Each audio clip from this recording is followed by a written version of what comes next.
Ladies and gentlemen, big hairy news.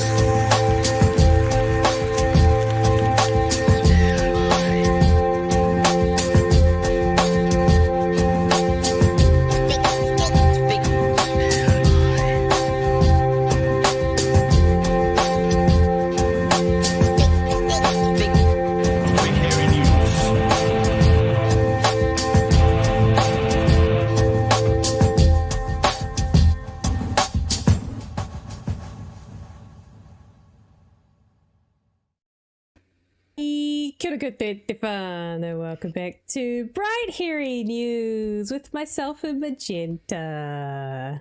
How's it going? Yeah, not too bad, not too bad. It's I actually got some washing dried today, so it's a good day because I got some washing done. And actually, I did a whole lot of humaning.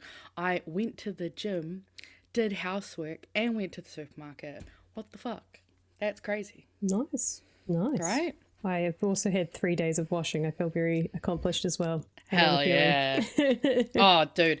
My washing pile has been so out of sync recently with all the horrible weather, so I'm just like, please. Although I do see apparently we've got 2 days of rain again, but then there's more sun coming, so I'm locking in the next lot of washing. Exciting stuff on a Friday. I'm not looking forward to summer because climate change. So bring on the cold weather for as long as possible because I don't want to deal with the heat. I'm going to sneeze. Yeah, see, I Sorry. don't necessarily hate the heat of summer, but I am not looking forward to what the El Nino could possibly be bringing us this year, since it seems to be pretty nasty on the other side of the world at the moment. So Yeah, so I think it was a dry, warmer winter for sort of more the north central and the other side of the Pacific. And I think for us it's supposed to be dry, cooler summer, but I don't know. I've heard conflicting reports, so I don't know. I guess we'll just have to find out. fingers crossed we're not melting like some places I've seen recently. Because, I'm not built for that kind of heat. No, neither am I. The humidity and myself do not go well together. So. Right. No, I can't go any higher than thank you. Wellington, dude. It gets way too warm once you start.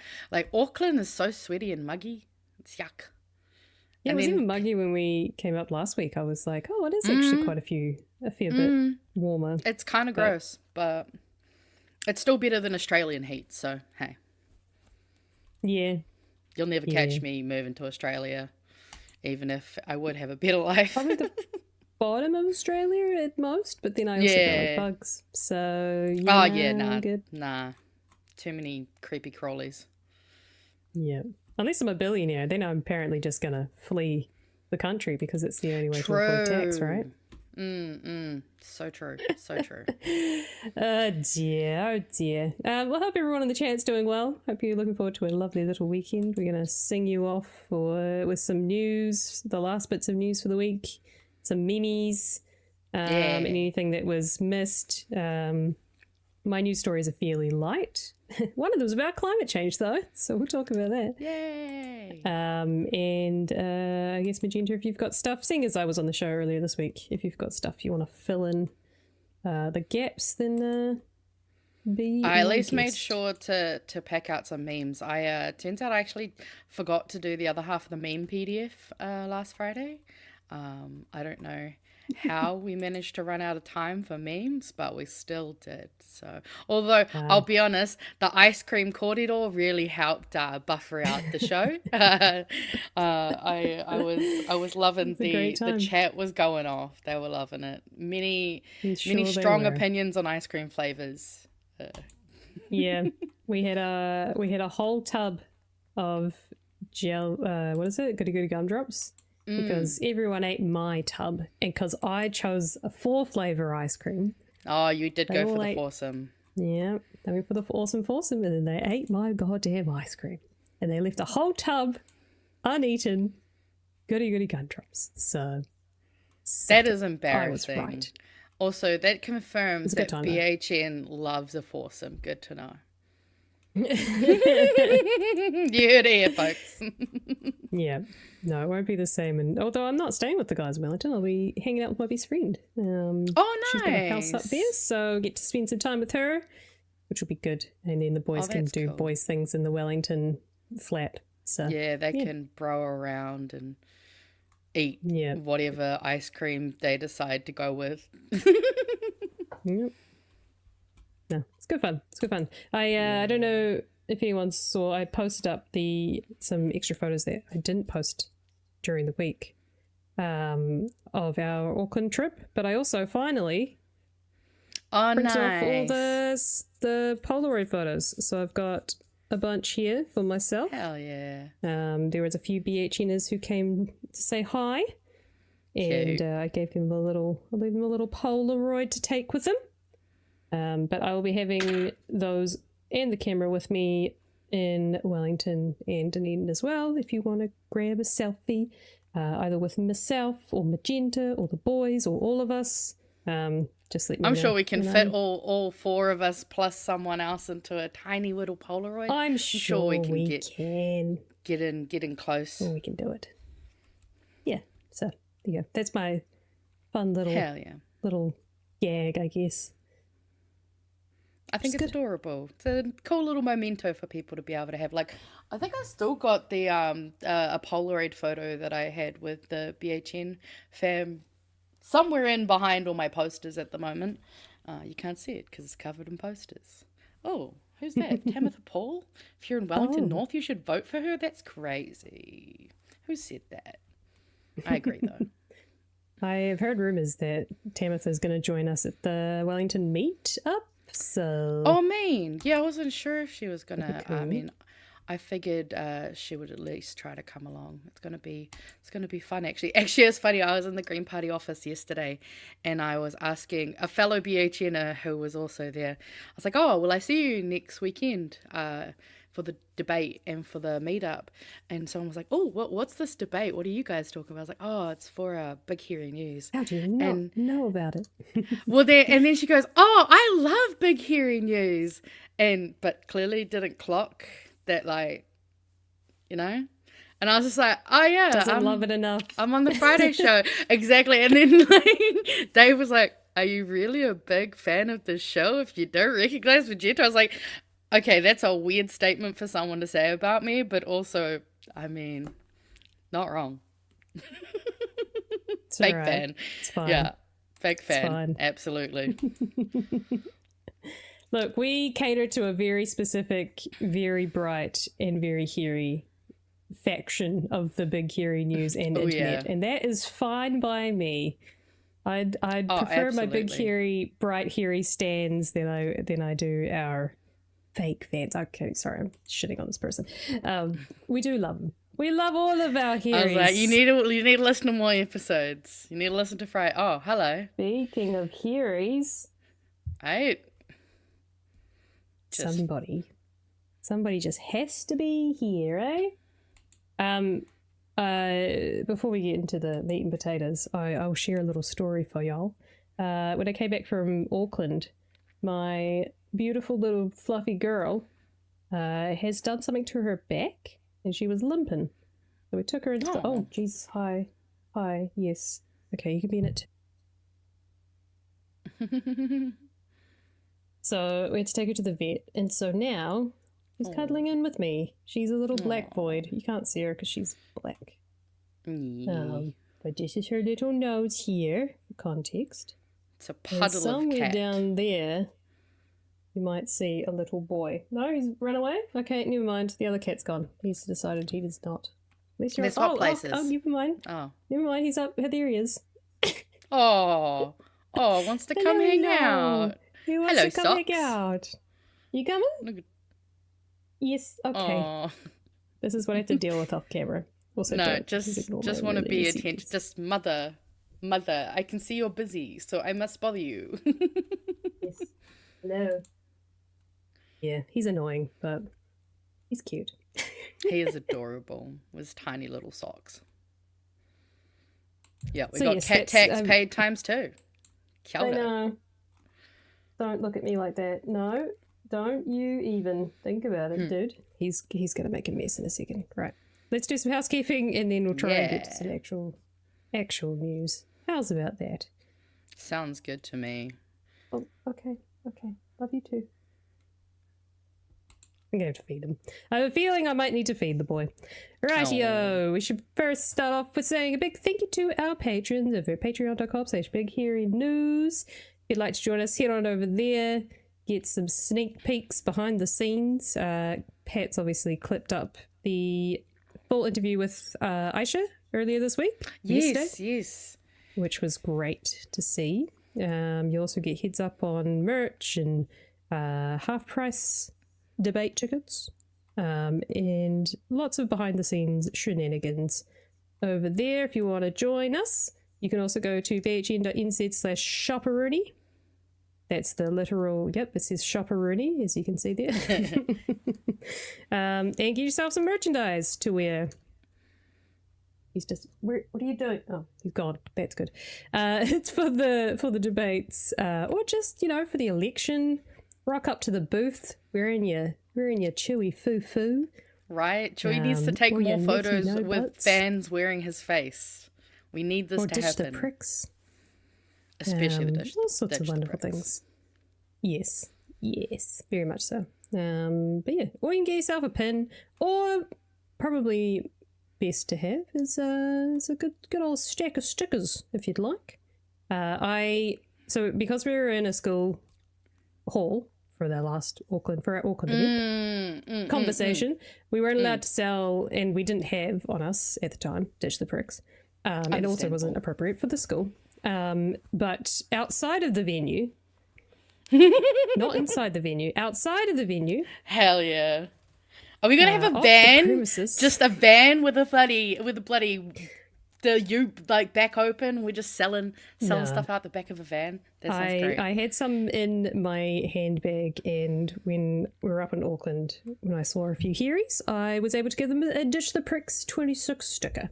So there was a few. Oh, you're where Rogers got his illicit sticker. Yes, so I gave it to Rogers. Yeah, he did tell me he got given the illicit merch. He didn't name illicit you, though. merch. No, I managed to pass a few on to some people so they could enjoy. But I've run out now, so whether or not they get brought up to the next event, I don't know. But I'm glad that I could pass those on to some people that were able to put them in places that were most befitting. Speaking of a Wellington event, I've also I finally got the sorted. So the Wellington meetup is next Friday. Jesus Christ, brain. Next Friday, the 20th of August, 7 to 9 p.m. at Eva Pub on Dixon Street up in Auckland. I assume Wellington is Wellington. I assume it's the middle Wellington of town. Central as well. Yeah. So and yes, easy to find us over there. And I think our last event we got pulled away just after 9. So we probably, because we obviously the big event the next day, we probably won't be out for too late, but it was still worth. Yeah, well, the pub will be open all night, so technically, and no one will get kicked out. I think some boys and girls will be told to go home and get some sleep, but other than that, if you want to party all night with your BHN fam, you're welcome to. Just make sure that you turn up on time to the event the next day. And also a reminder for people that there will be no Friday show next week. Yes, because we're all going to be there hanging out and having fun. We might do a live from the we'll see how we go, because obviously there's no show set up, so it's a bit harder to go live on our selected platforms, but we'll figure it out. But hey, make sure you click the bell for notifications to find out. Yeah, it's a good point. It is a good point. You'll just have to see. Rightio. We got stuff to go through. Do you want to start with a few memes? Yeah. What do you want? How do you want to? Well, we'll Yeah? start with the. We can start with the meme PDF. I actually got a bit of a PSA on this one. So I actually ran into a BHNer on the bus yesterday. Lovely lady. And she asked me if I would be willing to just show this on the show. So her and a bunch of people are helping a man from Gaza get out, and they are really needing to ramp up their donations at the moment. They're currently looking, I think they've got £10,000 left on this fundraiser. So if you're in the space to give $5 or anything small, anything helps. And that could help O'Day get out of Gaza and go to France, I believe, because there is a way for them to get him into France. So yeah, if you would like to support, there is obviously a QR code on the screen right now, and I'll chuck the link into the chat after the memes. But yes, we also have to acknowledge, also sad this week, someone who's very, very close to our age, which I don't love, passed away this week. I didn't realize how close in age she was. It's crazy. Yeah, I think I always looked up to her as like this adult, but I'm like, oh no, she was probably just because she was a few years older and got into acting, young, I guess. So Hayden Panettiere passed away, which was really buzzy and wild news to see, because yeah, we're babies, we're not supposed to be dying. But yeah, real sad for her child as well. But now we can get into the fun memes. Oh yeah, man who was on the city council for 30 years is upset about the state of the city after 30 years. Blames everyone else. So yes, Andy Foster blames media, everyone for city's water troubles, as if this isn't decades upon decades of ignorance. This one freaked me out a little bit when I saw it. I was like, damn, his face really does go too well onto Voldemort there. It's a bit yeesh. Oh, and actually this one was from last week, but since you weren't here, I thought I'd leave this one in particular. It also got turned into a emoji in our Discord, so people can react with the Seymour chicken emoji. Our caucus is united. Yeah, right. God, so many good Luxon memes. Endless. Post cabinet presser, Alien 3. I mean, it's the same picture, isn't it? The AI bubble, the global economy. Oh, my caucus stands behind me. The Electro Luxon, 2023 to 2026. Oh yeah, I love this. The fact that Polymarket just absolutely went off with the attempted coup.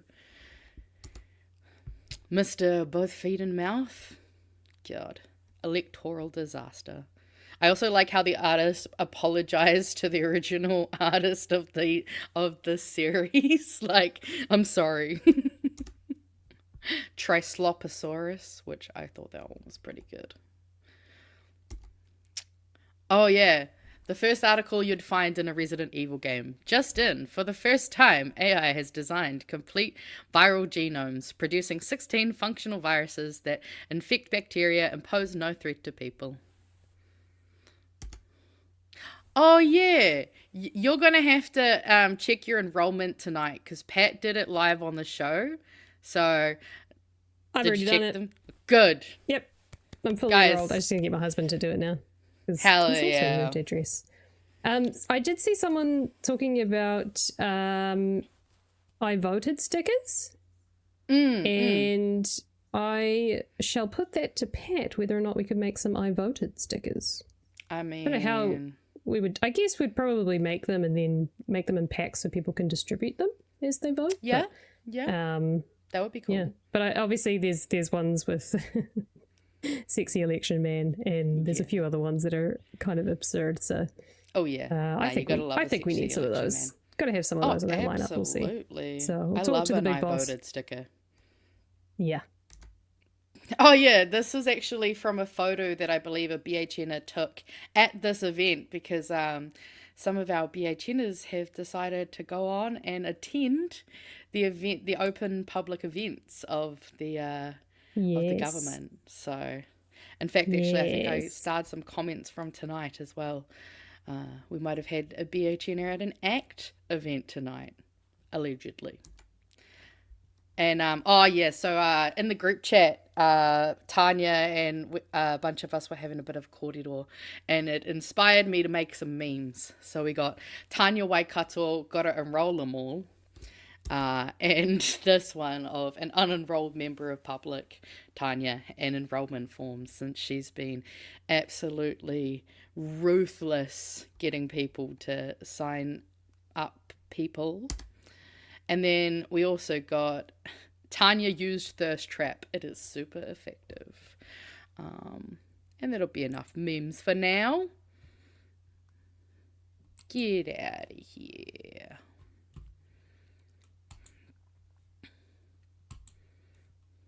Right, I'm just setting up my first timestamp for this one. Nice. Also, I started this from earlier. I'm a simple fish. I see Chloe in the thumbnail. I click.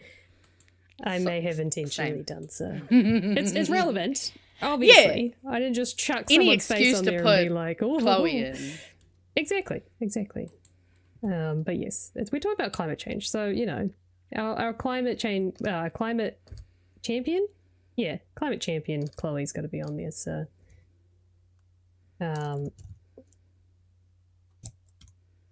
If we're talking about the climate. Sorry. I'm doing things at the same time as I'm doing other things. I know. How dare you do stuff? How disorganized of me. Doing things in this economy? All right. I actually heard some girls say that in the supermarket yesterday. I think they're like, candy? In like this chocolate economy? in this economy? I was just like, damn. Things are bad. Things are bad. Especially if it's chocolate we're talking about. Right. Shall we? I feel weird with my door open. I feel like I have to close it, but it's alright. I'll start the video first and then we'll it's weird. I don't like it. I don't like it. It's like a serial killer. It's soft. It's like some scary movie shit. One of my favorite childhood toys. This is premium right here. Don't do thick. Sorry, Luna. I'm sorry, Bobby. Oh, look what you've done. You've upset the child. I have. I've got a pillow. Just close the door. Just go close the door. I haven't got anything thick enough. Oh, just sorry. I'm so sorry. Look what you're a mess. Go close the door. Terrified. No, it's all right. We'll carry on. This is the shit we need to do on a Friday night. We don't get to do this stuff during the week. Right, we're 25 minutes in. Let's get into the first story. Oh, dearie dear. Do the thing. On Fridays, Ryan Bridge Today has Willie Jackson and Paul Goldsmith on a panel. Panel's doing a lot of heavy lifting there. It's really just a talk over each other bitch fest, I guess, between the two of them. So it's always entertaining to watch, but you don't really get much out of it. But the full, how long is this thing? 10 minutes? 10 minutes, and Goldsmith is insistent that every time he finishes his little spiel, it ends with, Labour want to tax. Labour's going to tax. It's 10 million taxes, and it's going to put taxes on you, and tax. What are we at, like 64 taxes at this fucking point or something? Who knows? Who knows how many taxes we have? So, but I did want to talk about the actual content that is in here.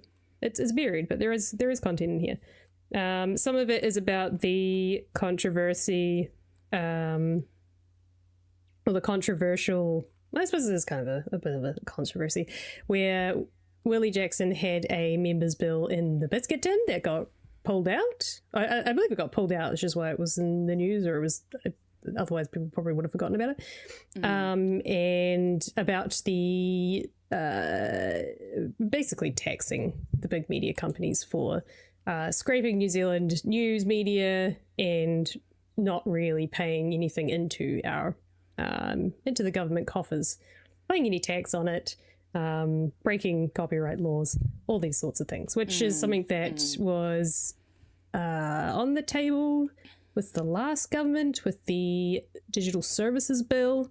It got scrapped because this government doesn't want to offend its big corporate donors, probably, and its big corporate friends. Won't someone please think of Netflix? They're having such a hard time. So that sucks.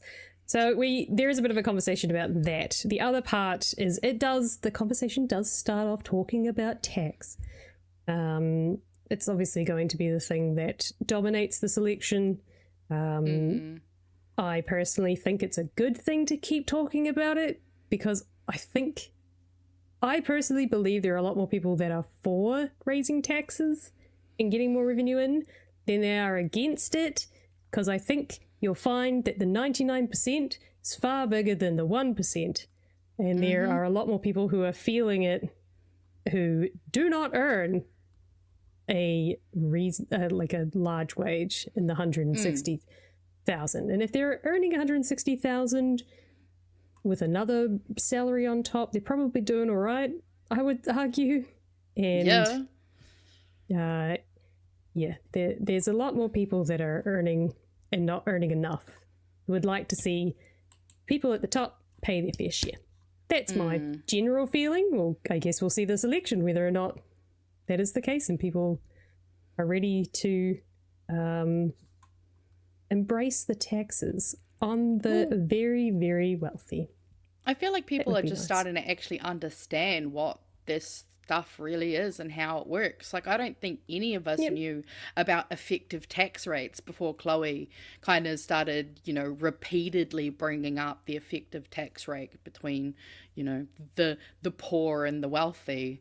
And I definitely think it's a PR thing. It's like tax is being sold so far as this, it's like communism, it's the big bad evil guy.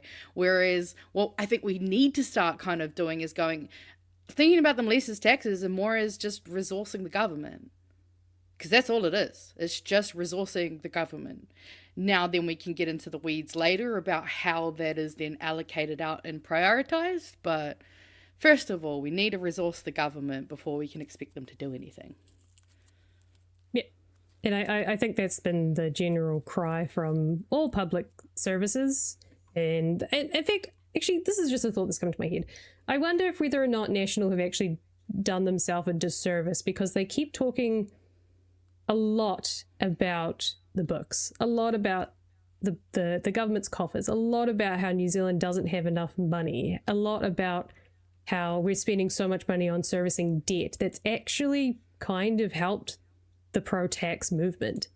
Because in a way, it's on top of everyone's mind of like, oh shit, we can't afford this as a country, we can't afford that. And then someone says, hey, let's like tax the uber wealthy. Let's maybe tax those people who have more than one property. And there's not that many people who have more than one property versus those who have one if they have one. And many of them are in the National Party, from what we've also learned. Yes, thank you, Tabitha Paul. Appreciate that list. So I do wonder if whether or not they're actually digging themselves a hole and not really realizing who. The only thing I can think of that they're doing is, and I don't know if it's whether or not it's cutting through, but their fear mongering is getting through, which is that. But if we tax them, they'll leave. Oh, if we tax them, the companies won't come here. If we tax them, I don't fucking know what other bloody excuse they have. If we tax the landlords too much, your rent's going to go up, and all these other things that they try to do to fearmonger. I do wonder if that is cutting through, or if people are at a point where it's like, fuck, my rent keeps going up regardless of what goes on. I can't afford anything at the moment. I just want everyone to share. And there's only so much that a landlord, like collectively, they would all need to raise their rents, which I guess they're all kind of doing. But there's a point where it's like, this is like, you can't keep doing this because people can't afford it. They just won't take up the property. Yeah, I mean, we're noticing here in Wellington, in the CBD, there's heaps of places that are staying empty for longer. Like, in fact, I think there's a place that's been empty this entire year up until about last week. Just a few houses down from me. And I live on one of the most, like, sought-after streets in the CBD because of how close it is to everything. And that is the thing, is that it's the same way they've always gone, oh, if we pay people a living wage, then they're just going to have to charge more at the supermarket. Well, motherfucker, they still are. And I think that's where we are getting to a point, at least, where people, I think, they've heard this lie for so long. And we're now seeing an extreme kind of, I guess, version of things going really bad and people going, oh shit, actually maybe this is kind of all bullshit. But I mean, there is also going to be some of those people who still have it in their mind that they could win the lotto tomorrow and their life could change. And if it does, they don't want to give any of that away. So like, it's this weird, mental gymnastics that people have to do to kind of, I think, stay within that. Well, we've kind of done the backwards thing where we discuss the topic after we've watched a clip. But here's a clip to go with the topic that we're discussing. Now, we have a bit of a flip-flop love-hate relationship with someone called Ryan Bridge. He asks sometimes the dumbest questions and has the dumbest line of questions quite often, as we saw with Willie Jackson last week. But sometimes he does ask the right questions. I don't love the questions necessarily, but he is asking the right kinds of questions. They're a little bit smarter. Oh, no, sometimes he does an all good job. I think last week, I think I saw him do some weirdly good interviews, and I'm like, man, you're so inconsistent. Is Ryan in M's folder? You mean my right-wing man stables? We can put him in there if you want. He comes in and out depending on, his line of questioning for the day. But in this wee clip that I'm going to show you is Ryan is pressing Willie Jackson on the tax situation, on this ridiculous 1,000 taxes attack that National are doing. And honestly, I don't even know what the fuck they're campaigning on this year. It just seems to be that they're campaigning on anything but tax, which is not exactly very inspiring. Doesn't really inspire the people to vote. But Ryan Bridge does ask Willie Jackson what the dealio is because, Labour obviously are only doing CGT. And it's a very, very strict, small, targeted CGT. But, of course, if it goes into coalition, then you have negotiations, and then that changes. That's how MMP works. Congratulations. You figured that out. But it does kind of ask the question of, like, well, I think it's important that we do know what the other parties that you could be in a coalition are campaigning on and what you guys think of that, because then they, we need to know what the possibility is. So I get that. It is just annoying that they just keep lumping it in that Labour's got 100 taxes, which they don't. Anyways, let's have a look at the clip. And then I think the one after that I'll show you is about the digital services bill. Digital service, getting our fair share from the people, from the big corporations, should I say. Play. You got this. Thing that you're telling us this morning, Billy, is we've got one policy. That's right. But behind closed doors, we talk about others. We want more. Behind closed doors, it's all private, as this guy knows, and we talk about lots of things, and Like we what? construct. Well, none of your bloody business for a start. We're certainly not. You'll be the last person in the world we'll be telling. You don't want to But see we're inside that sausage We're fixed on factory. the capital gains tax, but we, what I said last week is we're respectful. We, unlike these guys who are disrespectful to the Opportunities Party, we'll be respectful. We'll sit Right. down with them and we'll say, yes, thank you for your ideas. Minister, we're focusing on one you tax. being- It's called capital gain. Are you being disingenuous? You guys are running a campaign against Labour. The next wee bit, obviously, is about the ridiculous national anti-tax campaign. Yeah, 90 taxes. But that's not their taxes. No, it's It's the left. Okay, all right, we'll say that. Well, it's not. Well, but But also- they really want them. But would it be? But would you it be? can read minds. Would it be No, fair they for Willie to don't. run a campaign against, buying back renationalising the BNZ, which is a New Zealand First policy? Well, we talk about the streaming tax. They ruled it out, but Willie had a bill in the members' ballot for a streaming tax No, no, until it was- Monday morning. He that was- quietly took that away. As you know, that was an admin. And they've got an admin. It was wasn't an administrative. admin, Did you not hear, Chippy? And they You want said to it was bring a- back all the on. renters tax as well because they're constantly against Yes. that. So that'll be number 3. So they've got the capital gains. They're bringing in the $6 billion of extra business taxes, and then they'll bring back the renters tax. So they're up to 3 already. Okay, so And the 3 Greens- for Labor. We'll admit that's 3 for Labor. That, at Can I most. just say they're like rabid dogs? They had a terrible week. They're all trying to cut each other's throats. This guy could have ended up the Hey, Prime Minister. what- And then they're saying, we've got one tax, it's All right. capital gain. But what happened One with tax. with the streaming? Did you? Oh dear. Right. Like I said, it's a bit of a bitch fest between these guys. We'll skip through to this next wee bit as well. I'm going to start from this point here because I love what Willie says here. It's just worth it purely for how he addresses this. Talking. Oh, you get a coffee. Yeah, yes. Oh, this will calm Hanga them te down. whenua right. This will calm them down. About time we got some respect around here. So I want to talk about, while we're on the streaming tax and the streaming levy, about, there's a big court case with Meta this week and all of the things that they're doing, the potentially addictive nature of their products.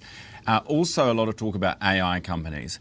Do you think, Minister, that AI companies trawling through New Zealand content, New Zealand news content that this newsroom produces, trawling through that content and reproducing it on their platforms is a breach of copyright? Well, This question is about copyright. Just remember that it's copyright. Copyright. arguably, and that's something that could be tested in the courts. That's what copyright law is all about. Now, of course, that's very difficult when you're a small New Zealand company versus Meta, and so we'd expect conversations to be had about that. But what we're not doing is bringing in an extra tax on streamers. What about legislation? Do we need stronger legislation? Completely irrelevant. Because what the news organisations are saying, the media companies are saying, that these guys are stealing our copyright, and what are you going to do about it? Well, there are laws in place around copyright at the moment, and internationally this is an issue that people... Are they strong enough? Well, that's something to be tested, and so that's an open question. And so, yes, there are issues there globally which people are looking at, and we're following what the Aussies do pretty closely on that. But what we're not going to do is bring in an extra tax, because we've got enough tax in this country. He's obsessed with it, isn't he? New Zealand jobs. Pretty much. So doesn't matter all what the he's got. topic is. It's all they've got is they come back to that, and it's really fucking annoying. Well, they can't campaign. They're not campaigning on anything of meaning. I also, how the fuck does Paul Goldsmith have time to fuck around with these, waffle interviews back and forth when he's supposed to have 11 portfolios to do work on? There is also the response from Willie about this wee bit, and this is the last bit from this interview, and then we'll continue on. But really responds to that about what we should do about big streaming platforms and them copyright stealing our content, making a profit from it. And he makes a really good point that this government is really scared about taxing the corporates. Will be on. I mean, if they keep stealing content, you know this, Willie. You're a media minister or media spokesperson. It's pretty good too. So what do you do about it? What's Labor's policy? Of course it's illegal. What these guys are getting away with is murder. They make billions and billions of dollars in terms of profits. They steal New Zealand stories. Copyrights theft. Absolutely. And good Well, we have a journos. copyright regime. Now hang on, good journos like in this newsroom lose their jobs because of these guys stealing stories all the time, and they go, what's the point of it all? He should have brought in a digital bargaining bill. That's what I put up. It went through in the last term. He said he'd follow up on it. He didn't do a thing, and that's about equity and giving people jobs and equality in the newsroom and fairness and actually monitoring these big companies who keep ripping off New Zealand companies. Why did you do that? Why did you Got no courage. digital bargaining bill? We're seeing what they're doing in Australia, but we're obviously mindful of the broader relationships that we have. And Yeah, I don't think any New Zealander thinks that we're going to be reckless. The big boys, having a fight look with the after US them. at the You're moment. basically saying we're worried that Trump's going to. I mean, Ryan gets this right on the point, on the money. Credit where credit's due. Basically saying we're worried that Trump's going to whip I us didn't with some. put it like that. Yeah, but that's what you're saying. That's what you're saying. You don't want to upset the big boys. No. They, I just think some of New them are your, Zealanders some of expect us them are your to, donors. New Zealanders some of them expect are us your to best act in a friends. sensible way. Sensible. And you got So- Willie out there So sort you of do just nothing. spraying It's all the over the do, place. this is and the we do follow a nothing more minister. cautious He should have been the approach. prime All right, minister. let's move on. Been a difficult Hey, GCSB, and Oh, dearie me. So, Ryan does a really good job there. Gotta give him credit where credit's due. Calling them out and going, so you don't want to upset Trump's America? You don't want the tariffs? You just not going to try? Yeah. Who's surprised? Oh, you're muted. You're muted. Yes, it's just Australia, climate of things, There's nothing to do with those people. Trump, no, we would never. I also just love to see Willie really just getting in the jabs. He definitely's gone into his I don't give a flying fuck mode a lot more recently. It was hilarious to see David complain to Jerry in the house after he called him a coward for not wanting to debate. Just too funny.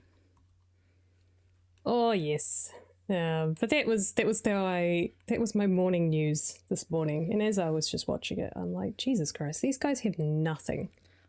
They have nothing but to attack them for one policy that's been announced, Right? and I think that's something that we've seen with, I think America's doing a really good job of kind of foreshadowing what could work here. Or what has worked over there could also work here, and that's campaigns of hope that the left, especially Social Democrats, are running, are working.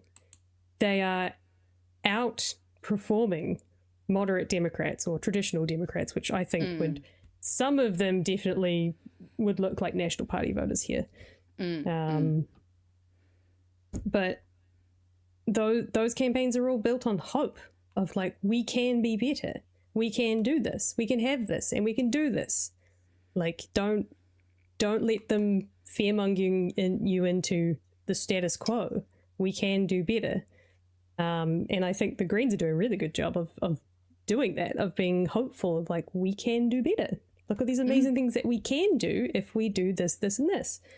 Labour have a little bit of that. I would like to see them do more but they definitely have the messaging of like, we can do better. They don't really fall on that fear mongering of like, that we're seeing from the other side. Like, oh, but do you really want to chance it? The economy's only just turning a corner.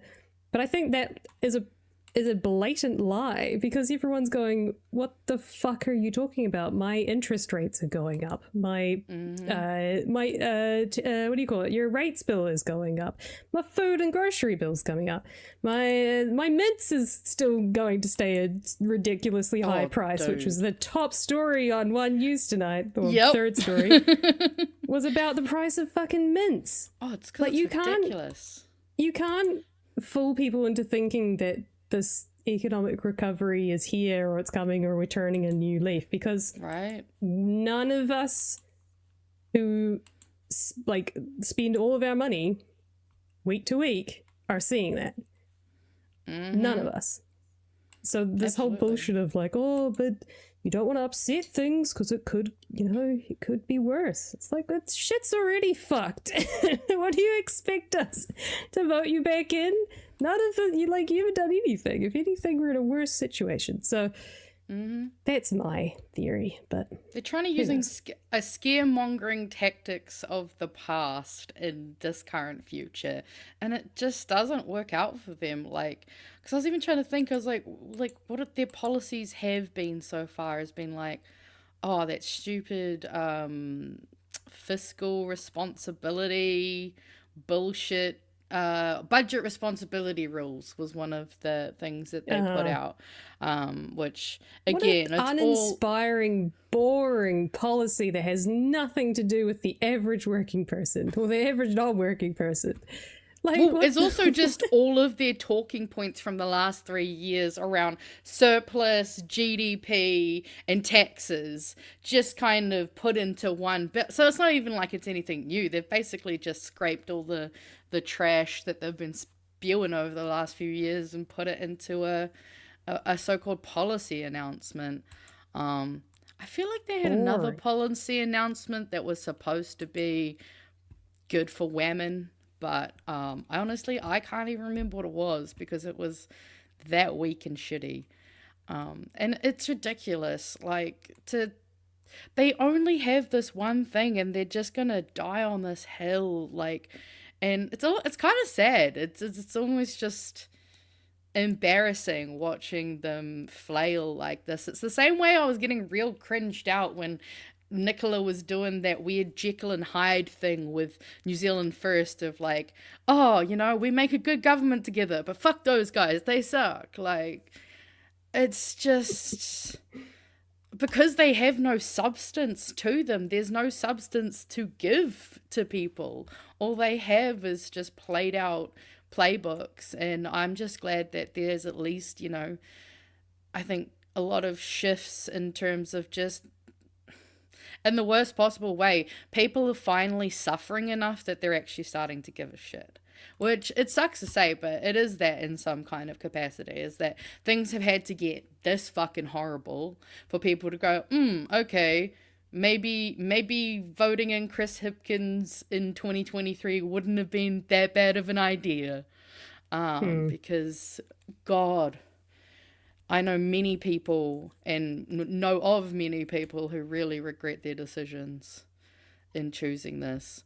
I also think it's funny because you know how they keep going on about the 160K thing. Just this comment for perspective: 160,000 is more than double the median wage. So you're essentially getting the median wage of 2 people. So you know, like. And even if 2 people on median wage are under one roof, they're also not going to meet the 160 threshold and over because it's every dollar after you as an individual make over $160,000. That's the Greens policy. Yeah, about from changing 160 the plus. tax. Because we don't every understand the dollar you tiered earn system. after. Yes. If you make 161,000, then that would be. Yeah. Then that 1,000 of that would get taxed at the 40% tax rate. $150? That's correct, right? 450,000? Yeah. Anyways, it's not that much. It's pretty. Nah. It's not. And if you're at that tier, you're already so comfortable, like you're not going to You should really be. notice. Well, yeah. Unless you somehow are living outside your means. And that's what I think a lot of people also don't really kind of point to, is that a lot of these rich people, they live so far outside their means, and they just use their equity and their assets as ways to leverage off. Like a billionaire and a millionaire, multimillionaire, they don't need to use money to pay for things a lot of the time. They just have to go, yeah, look how much stuff I got, all good, and then they get approved for crap. It's, yeah, they're in a completely different lifestyle and game to what the rest of us are in. The only time that I will defend them. Sorry, Lena, I'm moving my. I'm sorry, I didn't mean to move my keyboard. The only time that I will defend the 160K is when you've got children to feed under that 160K, because that doesn't stretch very far. And that's when I'm going to look at that person and go, like, you could have it better. National promised you a lot, but they took it all away from you. Well, if we actually taxed people correct, like if we say took the Greens tax policy, you also wouldn't have to worry about the feeding your kids at school, because that would be taken care of within that tax. There would be so many services that everyone would get to utilize, and it could actually be resourced properly if we just are willing to make the wealthiest among us actually pay their fair share, because effective tax rate is very important. It is not okay that and also like we're having people like our politicians get major pay bumps when our nurses aren't getting pay bumps, when our police officers, our teachers, everyone is getting left out of these things. And it is ridiculous that they get left out of it and they also have to pay more effective tax. It's bullshit. So what you're saying is tax the rich, tax the uber wealthy, Yeah. tax the billionaires, Literally, it's right here.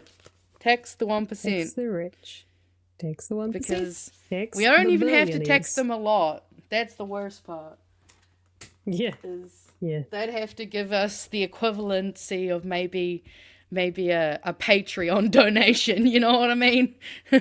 In order to actually support the functioning society around them. So Crazy. don't be a dick and don't hoard wealth. Otherwise, we might have to treat you like the French did. Just saying. Let's not get to that point. We can. Yeah. We Let's not let it get that point. bad. Let's vote in a Correct. government that will tax them so we don't have to take way worse routes. No, we can stop. Yes. Democracies. Thank God for democracies. Right. We got a few super chats that we need to get to, and then we'll do some memes to continue the night, such as Memes. this one from Adam McKnight. Thank you for your $2. 78 days until we vote. Woohoo! It's almost here. Scary. I don't Yeah. like it.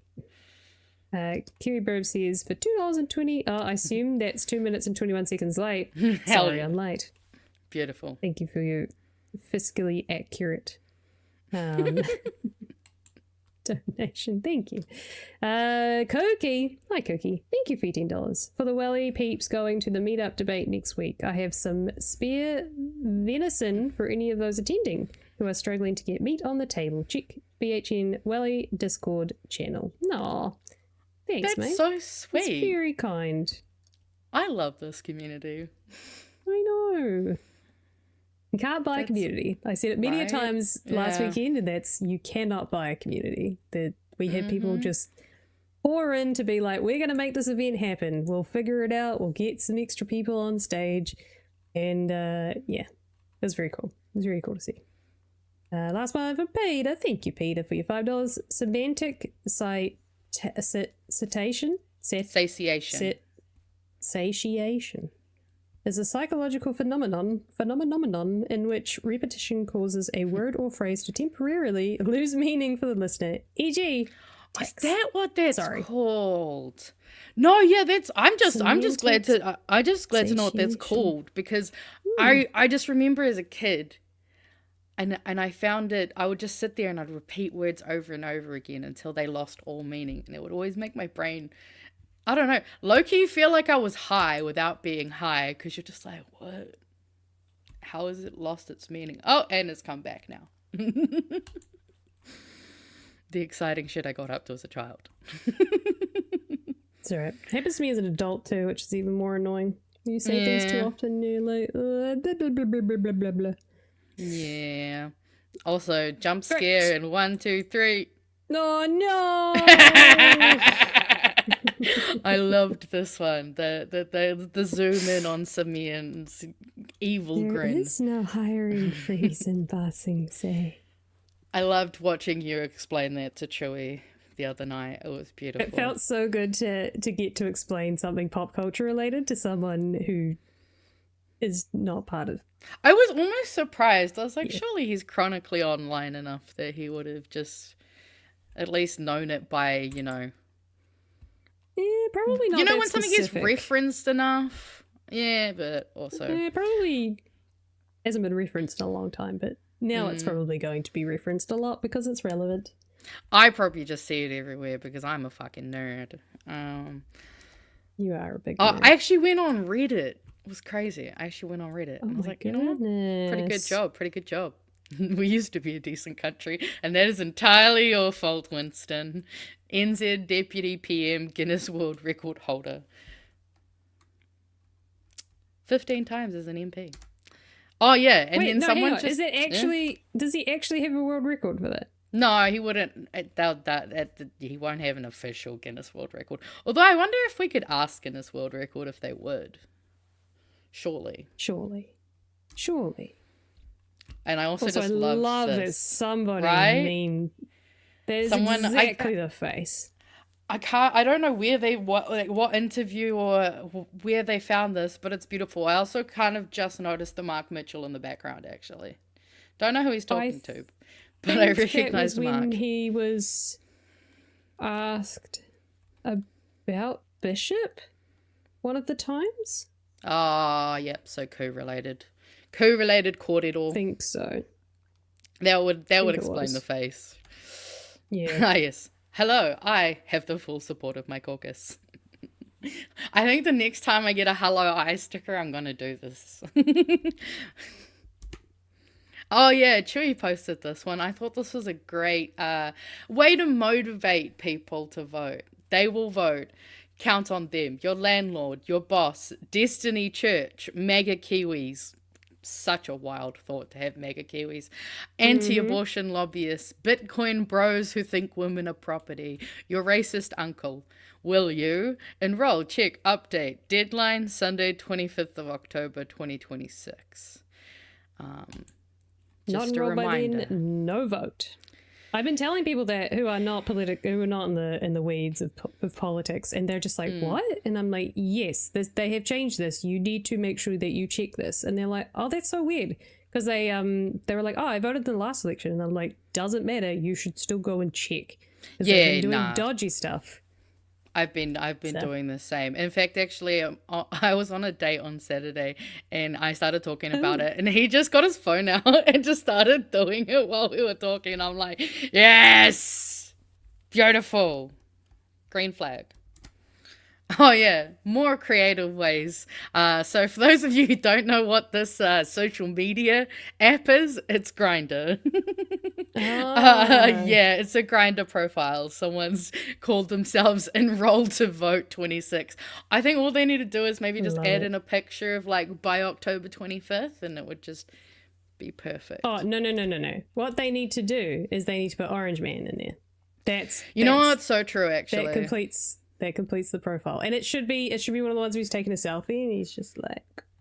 So if any That's of the you one want you to make some troll voting accounts and you want to go on Grindr, there you go. We've just given you the ideas. You can go make them because they're and we all need to be in different parts of the country as well. Exactly. Yeah, we need So that at least we'll- one in Auckland, Wellington, Christchurch, and Dunedin minimum. Get to it. I'm sure some of you listening could do that for us. Ah, yes. Never forget that you are your own data center. Drink plenty of water and consume as much literature as possible. And then we'll save the rest for later. Nice. Now we get to talk about the climate. Yay! Please tell me it's getting better. I know it's not. No, it's not. Sad to say, no, it's not. So we're going to talk about it. Unfortunately, climate change is real. Despite what you're being told, it is real. Get yourself a bunker. So the political parties were all on stage being asked at Aotearoa Society of Adaptation Professionals Conference in Te Papa earlier this week. Each of the party representatives, National Labour Opportunity, Greens, New Zealand First and ACT, were all there, and they gave a bit of a pitch about what they are going to do to meet the climate change crisis, essentially. I don't know what we need to start coming up with a different word that's not going to be like, ooh, scary. We need, less, that's probably, we need an oh, scary word. Shit's fuckdometer? We'll come up with something. Yeah, we need to It's get a some little bit good more- PR going on a better term. like severe weather. We can't go back to event. global warming. We already used that Nah. one. We went global warming, then climate crisis, or climate change, sorry. Now we're in a climate crisis. Climate crisis? Maybe that's what Yeah. it is. I don't know. But anyways, we need to sort shit out. So all the political parties were asked about what they're going to do to mitigate, to fix, to adapt, to prepare would be nice. Mass death phenomenon. Yeah, it'll be that. Because we can't really ignore it any longer. Of note, we had this Nope. article come out yesterday. Number of 25 degrees Celsius days, 25 degrees Celsius and over days in Auckland could be double by 2050, new research shows. Was just one of them. The other one of note is, why is New Zealand spending far more on responding to climate disasters other than reducing future risk? I wonder It's why. a great question. Also came out yesterday. And another thing that's also related to this as well is 3 big New Zealand petrol companies barely shift their greenhouse gas emissions in a year. So, cool to Yeah. see. So there's lots that we need to sort out. Yay. There is lots to talk about. So this guy, Simon Watts, I've written it down on this my little thing here. What was National's response? How are they going to deal with the climate disaster that is already here? Watts pointed to the first ever National Adaptation Framework, which he said provided an enduring approach. It helps communities prepare for the impacts of climate change and also keep costs to society as low as possible. It's obvious, whether you're a homeowner or a business owner or a farmer or investor or part of local council, the certainty aspect really matters, and people deserve to understand the risks that they face and have confidence in decisions that they're looking at. If re-elected, Watts and National would develop national standards for river gravel extraction and other on-farm quarrying, which he said would make it easier to undertake practical resilience projects. Interesting. Now, while we're on this topic of the National Adaptation Framework, there's been quite a bit around this in the last, I don't know, this was yesterday, in the last couple of months or so. There's this wonderful one from 16th of July. Climate response bill unlikely to pass before the election, says the minister. So speaking about this climate change response amendment bill, in July, the government has still not announced how the costs will be shared, saying that last year that those decisions would be deferred until the next parliamentary term. So this is interesting because you know how we've done lots of fast tracking, Magenta? Well, apparently climate response is not as important, and actually, well, it's twofold. It's not so urgent that it doesn't need to go through the fast track system, but it's also important enough to actually go through the select committee system, so that's why it's taking longer to do. So very interesting that they're going to take their time on this one. Well, yeah, because it also otherwise means that they it's not can't gonna be campaign on it. It's It's only worth it if they they can campaign on it. They don't want to actually But do it also it. 'cause means that we're not going to see it till next term. So well, that's the thing though, is they'll Interesting. campaign on it, and then this will be one of the things that they go back on. So it'll just Yeah. stay lost in the ether Yeah. forever. if only they actually put that under the fast track system so that we could get something Oh. up and running. But I no, mean- no, this isn't worth that kind of urgency apparently.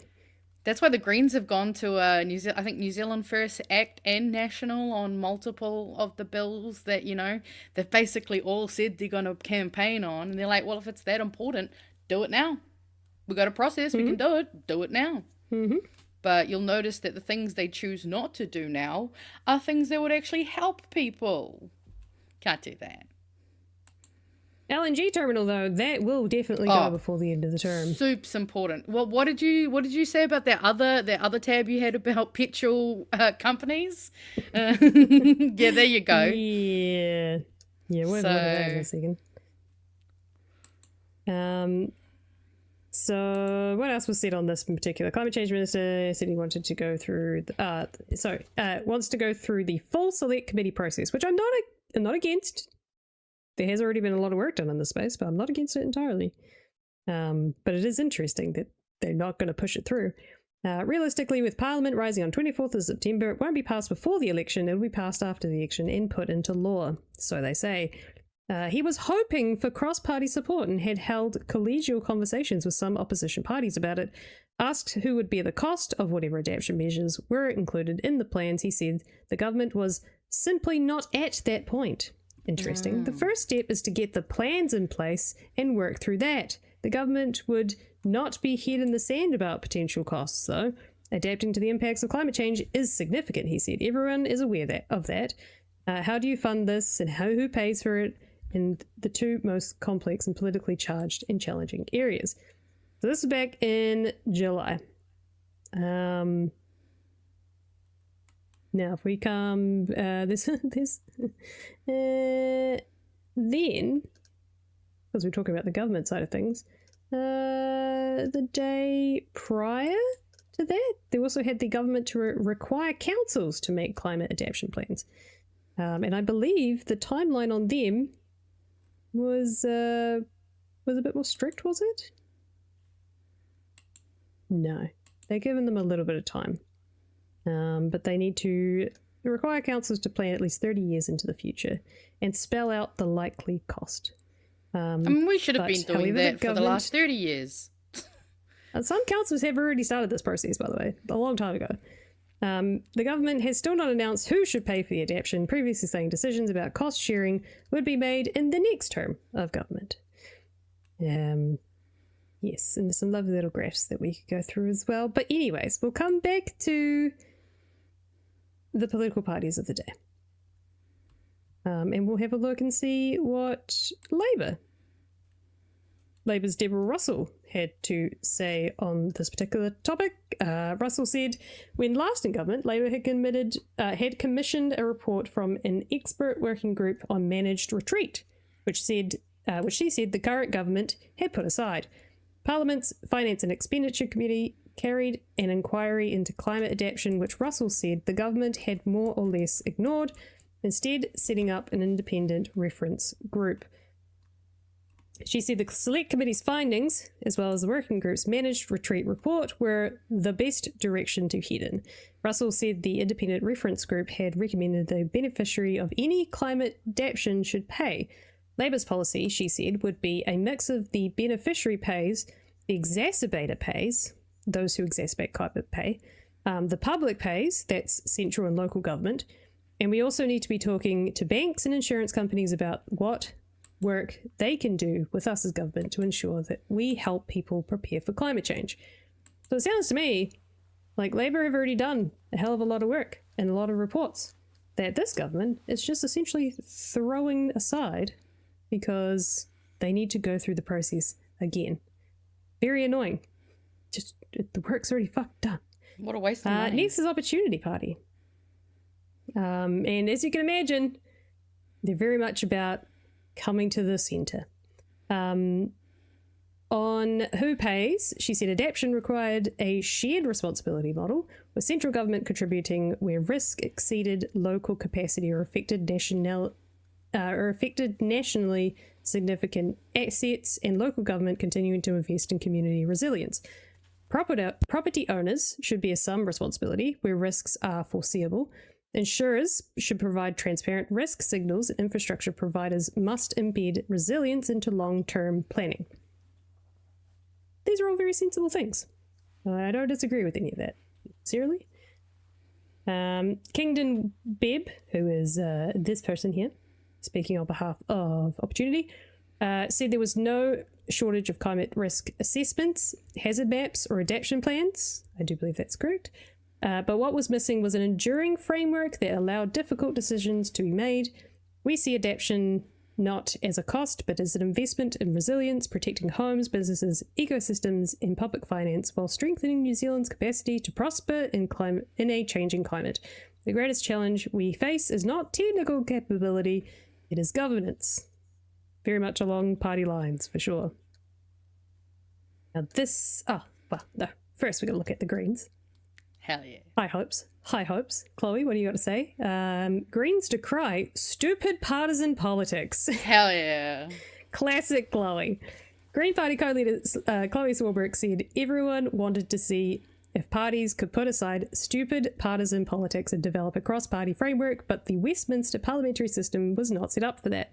Describing adaptation as a ticking time bomb of a problem, Swarbrick said the chopping and changing was only a recent phenomenon, and her first 6 years of Parliament had seen a golden era of political consensus on climate action, with the establishing of the Zero Carbon Act and Climate Change Commission.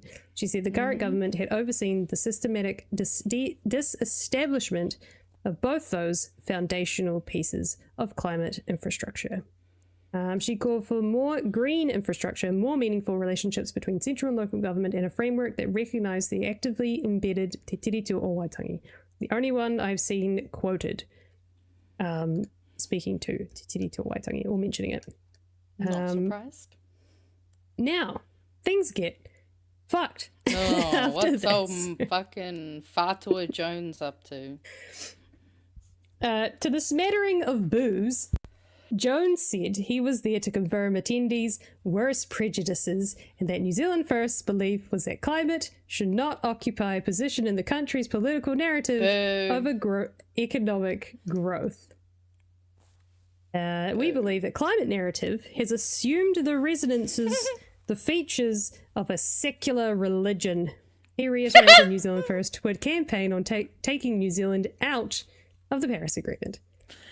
Oh. Now, you might think that so they have the funny. worst, but Oh no, you're telling me it gets funnier? Simon of Court, course I it think, does. has the worst because his Yeah. headline says, Act declares climate emergency is over. What?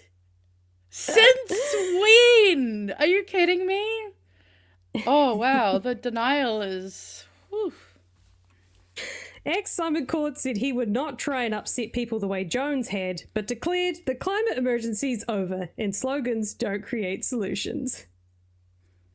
Ex-Simon Court said he would not... wait, what? No, that's why. That's the same one. Court, who, before entering Parliament, was a civil and environmental engineer. You sure about that? Let that sink in for a second. Said climate change was going to exacerbate some of the risks people who were exposed to them faced, such as those living near rivers, floodplains, and coasts. But he said government needed to be careful in how they responded. I'm really concerned about councils using extreme climate change scenarios to make decisions about people's homes and communities and properties, as though those scenarios are actually forecasts or are actually fact. Court said adaptation should not be a reason to tell people that they could and could not do with their property, or hold them back through fear and risk. And councils should be looking at alternatives before reaching for the planning rulebook. Could coastal protection work? Could roads and houses be raised? Could stormwater and stop banks be upgraded? Yes. I just... Yes, to some of that. But How? that's Does he essentially not saying think that, yes, like, if the climate fucks someone's home, oh, how dare they tell me what I can do with that land? It's like, bro, I think the environment will tell you soon enough if you're not careful. look, I'm all for someone doing whatever they want to, like, if they want to buy a piece of property or they want to stay on their piece of property and they want to put in things that will supposedly make them more safe, they're more than welcome to it. But when it comes to selling that home onto the next person, they better sure as hell know what risk they're at before they buy that property. And if they find out what the risk is and they go, yeah, sure, I'm still going to buy it, go at it. But if you don't get insurance for that, I don't give a shit because you made a dumb decision. You shouldn't have bought the fucking place. You know why he's taking this stance, eh? It's because guess who... Well, think about it. Beachside property... That's some of the most expensive property you're going to have out there. So, of course, they're like, It's probably gonna you cost can't the tell me government what a to do fuck with... ton of money. Right? It's like, we're going to buy houses in the worst possible place, and then we're going to get mad if you try to do anything about the possible impact that climate change will have. Because that's the thing, like, you know, he thinks it's hard for just, oh, well, what about what councils will have to do for individual property rights bullshit. It's like, these are also just the conversations that people are having to have whether they like them or not. Like, marae are having, a lot of them are coastal.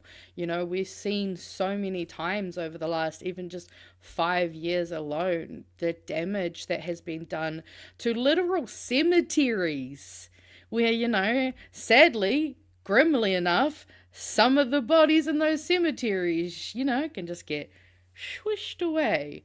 So it doesn't really matter if you want to have the conversation or whether it's fun or whether it's going to be easy. These are things that are just going to have to be done, especially, like, we're a Polynesian country. We're definitely going to feel this. And the straight up climate denial is, oh, wow. It feels like it hasn't been this strong since, like, maybe the early 2000s.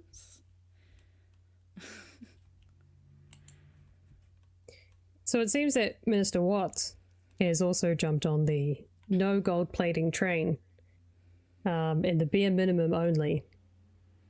And that we shouldn't go for the worst case scenario and, you know, plan for that.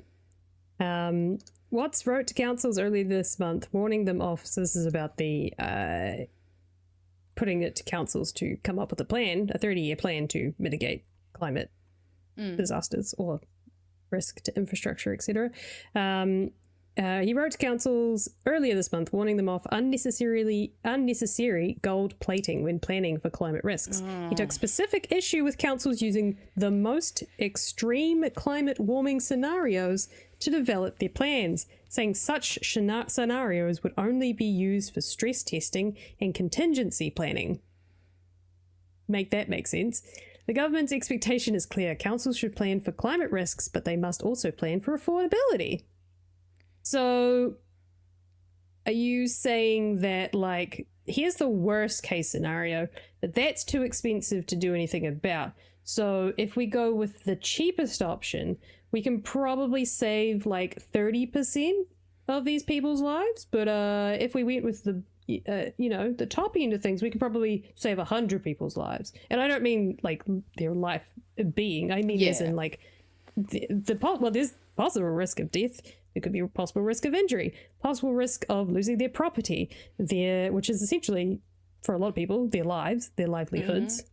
Could be their jobs, could be many things, could be losing their water, clean water, could be destroying their infrastructure like sewage, all of these things.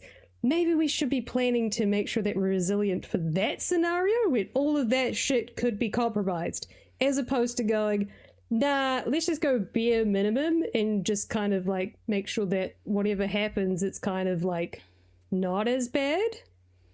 We'll still have to spend money cleaning it up, but like we'll deal with that when it happens, inevitably. I feel like the only reason you could say, oh, okay, we won't go the most, what did he say? The most extreme scenario. The most extreme climate warming scenarios. Yeah, we'll go for cheap, but then we'll also actively try to, I don't know, actually bring down the global warming, as we used to call it. Like, it's ridiculous. I would want them to put in plans for the most extreme situation, because the most extreme situation's pretty fucked. I also find it so and they typical. keep happening. Mm-hmm. We've seen and it's only going to keep happening yearly. Mm-hmm. Like, you can't even be like, oh, well, that's extreme. It's like, well, what the fuck have you just been watching happen for the last 5 or 6 years? Yeah. Those were the most extreme. Yeah, for now. That's the other For thing now. too, is that's for now. It's also like, the same way that, like, I mean, I know I was talking to my grandmother and I was like, did summers and winters used to be like this when you were a kid? And she's like, no, actually they didn't. I'm like, there you go. there's the climate change. I also find it so infuriating that they always pull out this term gold plating whenever they're trying to, I guess, poo-poo something that will help people, because the other line they pulled that out for more recently was for the pay equity.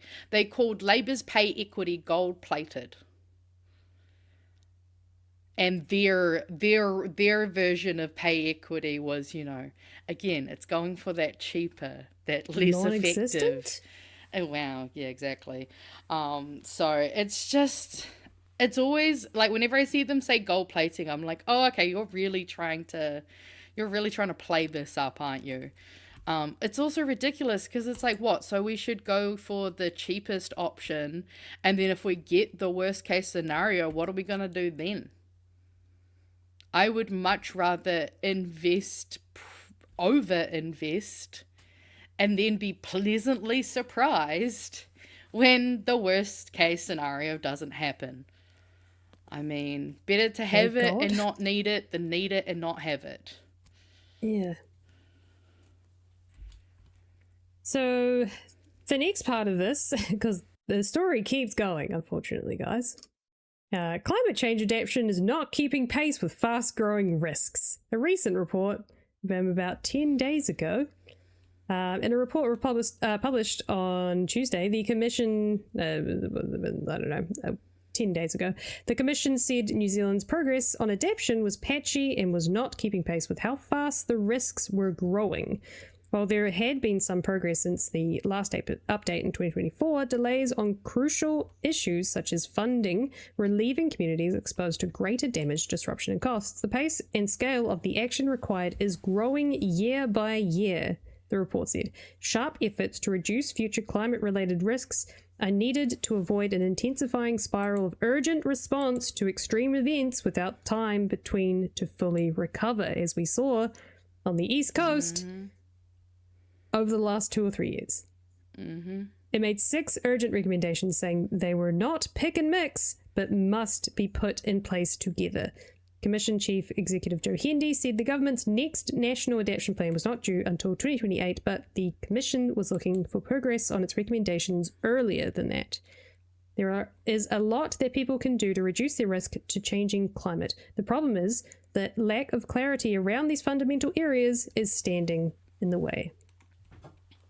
So it's not exactly like we can afford to go with the cheapest option. Because it sounds to me like the worst case scenario is getting more and more and more and more and more likely as the years go on. Oh, yeah. And the risks keep piling up and the problems keep piling up. The areas that will be affected keep growing in number. Like, it's no longer just the fringes. It's the massive regions are getting fucked over by massive climate events. Severe climate weather events. Like, we just cannot. Also, just I remember, hate guys, to think what it's going to be when we're 80. Like, you have to also remember we are at high risk of large earthquakes. oh, yeah. And we're not even fucking doing shit about those. They reduced the timeline and the need for buildings in Wellington, I believe, to get structurally updated so that they were not prone to massive earthquakes, which are due to happen. That's why we had no library for like 7 years. But maybe it was worth it to now have a library that you know is safe.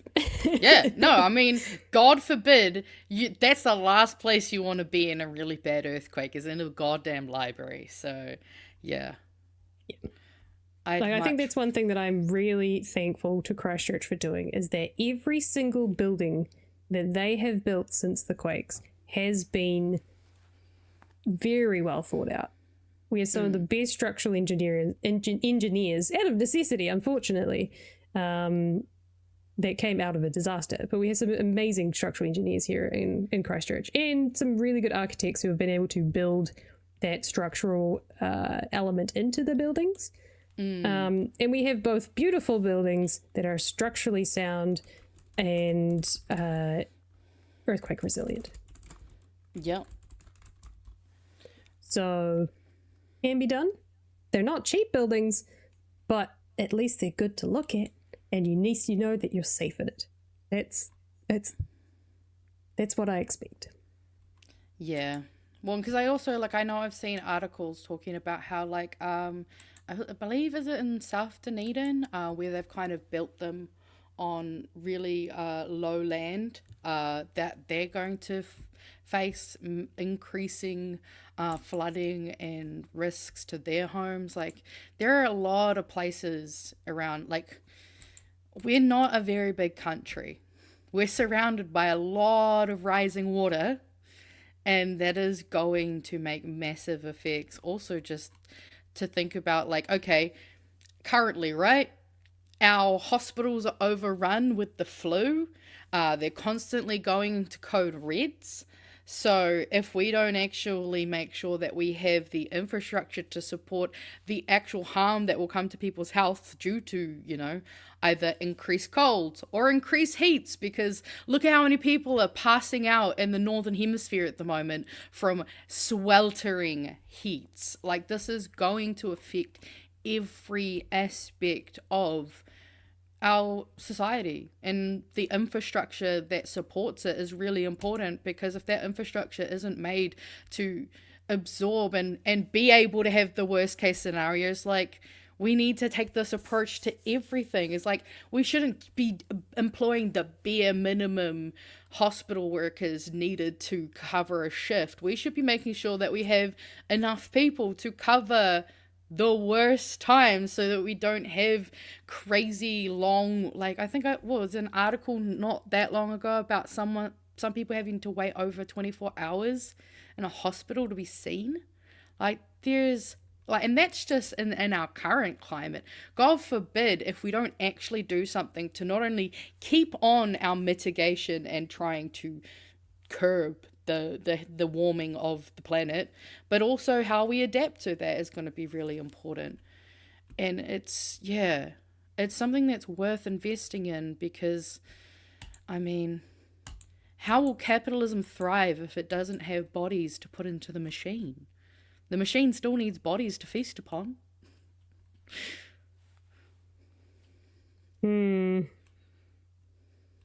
Yeah. I guess we'll just have to vote in a new government. That's all we can do. And if we want the best climate response, we need to make sure that we actually know what the climate policies are of our parties. Obviously, I think the Greens one is the best one. So if you want the Green Party climate adaptation plan, then you should vote for the Green Party. Don't just go, oh, cool, maybe they can convince Labour. No. If you want those policies that you see in the Greens, then you need to give them as much of a majority as they can. Obviously, being the full majority would be the best, but also making sure that they have enough alongside the table with Labour that they can actually get some push in there, because obviously, you know, they're a little dog and they're punching up above their weight right now. So just, make sure that you inform yourselves on those things. Memes? Memes. I think we've got a few memes. I don't think we have too many. Oh no, we don't. I lied. There was only one meme left, and we have to finish with it, unfortunately. If you need a buffer, I can jump to something if you like. I know we've got I've got some super chats. Wow, most of those are mine. Yeah, most of them are mine that I've just been hanging on to people's comments over the show. Well, in that case, seeing as I think I started this. Full disclosure, I miss BHN lives on Fridays, Saturday also. But in my opinion, Magenta is an awesome name. Thank you. I mean, YCC. it is a pretty good name. That is a pretty good name. Yeah, no. I also, we got a good, I don't know. Well, so Peter's $5 gave us, it's $5. Yep, that made sense. Great article in Current Affairs by Adam McKay recently that claimed the gargantuan lie about climate change is we have more time to solve it. I mean, I didn't want to mention yeah, that. doesn't seem to be the case. I Doesn't didn't seem want to be the mention case. that. I mean, there are some who do say we are actually out of time and we do just need to focus as much on adaptation as possible. But if we tell too many people that, they'll get complacent and they won't try anymore. Oh, it's all of the above. Yeah. It's adaptation, it's resilience, and it's stopping it from continuing to climb. Mm-hmm. Like we don't. The level of risk increases as the temperature increases. A lot of the forecasts are forecasted for no more than 2 degrees Celsius of warming. But I believe that we are reaching that, which means then we have to increase it to beyond 2 degrees. And a lot of the models that have been created were up to 2 degrees of warming. We are reaching that sooner than they thought we would. And it could go beyond that. And it was pretty catastrophic at 2 degrees. I don't even want to know what the models say when we go past 2 degrees. Oh, but why aren't 2 people degrees- having kids anymore? Why would they not want to bring a child into this world? I wonder why. Maybe they don't want to be burnt alive. Unless they're a billionaire and they can afford to build a beautiful house that's, resilient. That's not really fair on them to, yeah. I mean, I'm worried enough for us as when we're in our 80s. Like, are we going to be able to survive the heats and colds of the summers and winters? Let alone a whole another generation after me? No. All right, the government will probably pay us to jump into a euthanasia pod or something. Yeah, you know what? Probably. I did like this, though. Climate cremation. I do think that's kind of unfortunately where we are at the moment. Also, a note from someone who attended the Rotorua branch hui for the Green Party said, to note, Tanya Waikato was very firm in saying she will not go back on policies. So, a further tautoko to my endorsement. Nice. Just Have you got me mimis? Or are we... Nah, we don't got me mimis. We got You don't have any filler? Okay. a few more chats. Yeah, might as well. Okay. This one might be controversial to a few people. I might upset some people here. Ooh. Oh, is this going to be a hot take? I think I get to add another right-wing man to my man stable. No. Oh, no. Oh, no, guys. Strap in. Somebody's stuck their head out in the National Party. Again. Oh, yes, I did read this. Greg Flemming. What you doing, buddy? What you been up to? National MP Greg Flemming breaks ranks and criticises budget tax change. So this is about the capping of the donation tax credit for people that give donations. So if you give $100,000 to a charity, then you're able to claim back $33,000. And I believe it's a credit, so it goes against what you owe in tax on any income revenue that you earn as an individual, and I think also as a business. But the government, and that's anything. So if you give $1 million, it's $350,000 that you're able to owe as a tax credit that you can write off your taxes. It's been that way for a long time. And I am personally don't have many feelings about that. I can see an argument for and against. I can totally see that there are people that abuse it. And then, there's big corporations like the likes of Sanitarium that essentially have a charity arm and they kind of get away with not really paying any tax because they've got the charity side of things. I totally get that.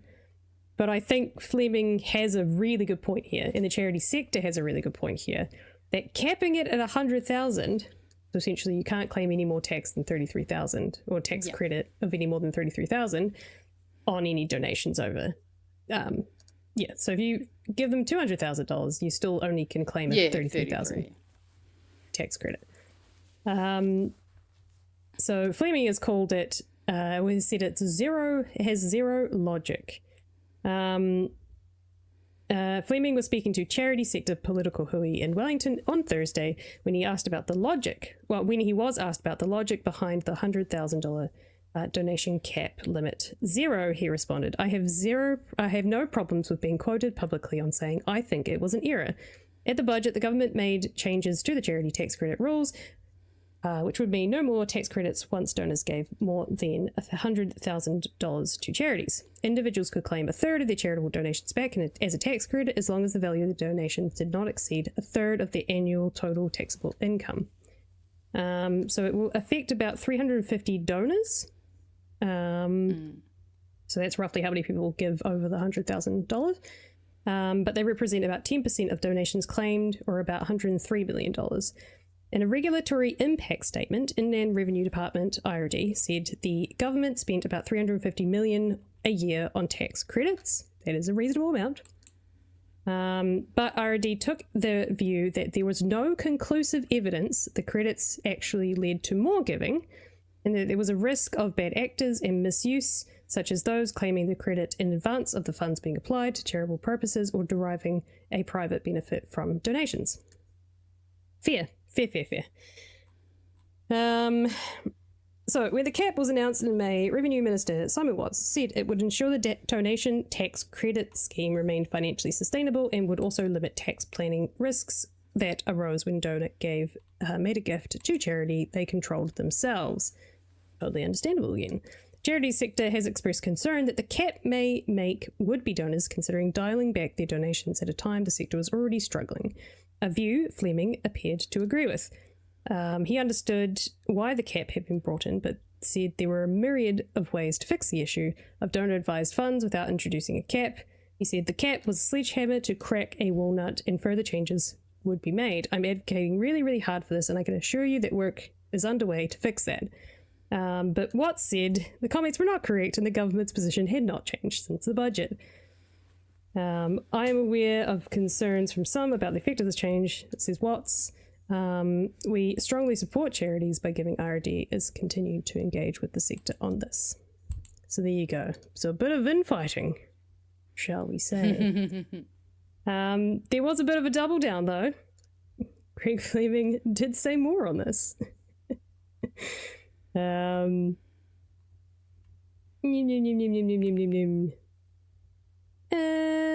No. Is this the most recent? Yes, this is the most recent. Now he's saying he misspoke. Never mind. He's saying the opposite. Backtrack.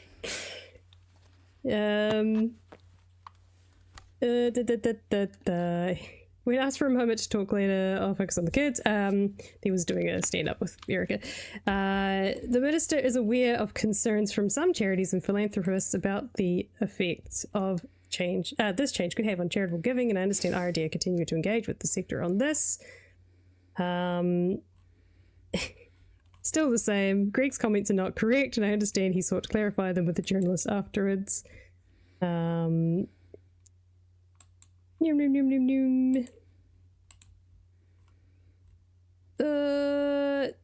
can't see it. What was I looking for? Don't mind me, I'm just Googling because people have memed you. I did find this really interesting as well. It's not the first time Flemming has broken from his party's ranks. Flemming supported a plea from Te Māngai Pāho to maintain its funding in December last year. The agency, which funds Te Reo Māori broadcasters and content creators, said its budget was set to be slashed by 25%. Prime Minister Christopher Luxon later stood by this funding decision, while Flemming told staff he would always put the case out there for strong funding for Te Reo Māori. It is a passion of mine. So, there you go. What a bad boy. Yeah. So it seems he might have got a little bit of a telling off. That perhaps he should have not done that. But sounds like he's pretty keen to keep pushing this idea that he's trying to change things, and then they're going, no, it's not going to change. I'm trying my best to change it. It's not going to change. Yeah, I don't know. I appreciate someone breaking ranks, to be fair. I like it when someone actually goes, no, I don't agree with this decision that my government made. Well, I yeah, go, I cool. mean, especially considering every time most national ministers speak, it's always we're building the basics or fucking the future or whatever the fuck they say. They're always bringing it back to their horrible slogans. I did like this comment though. Wait a minute, he's not from the Flemming's muesli bar family, is he? Is this intra-muesli mafia warfare? I mean, although interesting comment here from Pete. Apparently backbenchers aren't bound by cabinet collective responsibility, so I wonder if that gives him a bit of freedom to kind of, at least for the most part, say what he wants to say. I do think it's always interesting to see when people don't all regurgitate the same Kool-Aid. This was what I was looking for. This particular line I think is also really interesting. Flemming said his party actually wanted more philanthropy, which might not be encouraged by this particular change. I do find it interesting that it's very anti-corporate, very anti-business. I wonder why they decided to do this particular change, because it does seem a little bit against their general MO. Yeah, of all the things to go for. Yeah. Yeah. And so low, 100k is not a, yeah. I mean, there's definitely multi-100,000 and millionaire donors. Well, yeah, I'd be curious to see the numbers, like, you know, because they said, there's 350 people, but, like, how close to the 100,000 are we talking? Because I guess that would kind of, I think, be interesting to see kind of whether the argument for it would be, you know, I guess disadvantaging the charities that way. But, it's, yeah, so it's about $350 million a year that they end up spending back on tax credits. So it's people, that's amounts that they don't have to pay back in tax. I had a look through the sector and just generally what the feeling was. Obviously from the charity sector, they weren't particularly happy because that means there are donors that give a lot of money that aren't going to give as much money because there's less of an incentive. I can totally see where there are issues with it and people gaming the system. Some other nations have done different things where it's like if you own a business to fund your charity, it has to be directly related to it. Some of them are you can only use any profit to fund the charity. It can't go in any other direction. I think that's also a good change that possibly we need to look at. There are a bunch of other things that we can do to crack down on people misusing funds or having businesses that are essentially tax-free and then they use that money to do other things that are not charitable, because the idea is that you're raising money to pay for the charity or to help fund the charity. Like, there are definitely things that we could be looking at. I don't know if this is the best. I kind of agree with him of, like, it's a bit of a sledgehammer, but at the same time, if you're desperate for money because you spent $600 million on a ferry that's never going to get here, then maybe this is one of the places that you could take it from. You know, charities. I mean, you could say it's hypocritical to put a cap in on donations to charities, but not political parties. Just saying. It's a little hypocritical. Yeah, there are many places to take it from. I find this is a bit of an interesting one to crack down on. You know, we could tax the wealthy, capital gains tax, multi-property owners, but no. We'll go for the charities and the people who are charitable and give their money, even if they do it based on incentive. You're still giving hundreds of thousands, if not sometimes $1 million, to a charitable good cause. I mean, maybe we could instead look into, I don't know, Destiny Church, for example. Maybe some of those churches that make a fuck ton of money and then don't do anything good with it. Sorry, cults. Yeah. There are other places. Well, yeah, like we were talking about Gloriavale last week. There's plenty of... But also, I mean, instead of maybe going after beneficiary fraud, we actually go for proper tax evaders and the fraud that is rife amongst white-collar crime. Like, if they actually put as much effort into white-collar crime as they did benefit bashing, targeting minorities, well, we might not need to tax them as hard, would we? Because maybe they'd actually be paying what they should to begin with. I think I like this comment though. It also kind of highlights the flip side of philanthropy, is that it's excusing the government from doing their job and privatizing charity work. I think, charities shouldn't have to be doing a lot of the work that they're doing. I think we should. But this goes again. That's what I'm kind of like a bit befuddled by, because this is the opposite of that. Like, so the government aren't going to do the job, and now charities aren't able to fund the job themselves. So who's doing the job? No one. Like, where's the money? Who cares going about around? those poor people who need help? If you want the money out of the uber wealthy, encourage them. If not, legislate and tax them. Like, this is where I'm getting at. Like, you can encourage them by giving them some, tax write-offs. Sure, it still means, 350 million might not be going into tax, but 770 odd million of that is going into some kind of charity. I'm not totally against that. I would also like to see the government also put some money behind it. You could also tax the wealthy. There are other ways to do this. White-collar investigations always net up to 6 times their cost. Hence why the Conservatives work to shut them down so hard. So instead of scraping back pennies off beneficiaries, they could be raking in some mad money if they actually focused on the people who need to be targeted, who need to be shamed. Because they like to shame the rest of us, make us feel like we should be thankful for the fucking crumbs that they leave for us.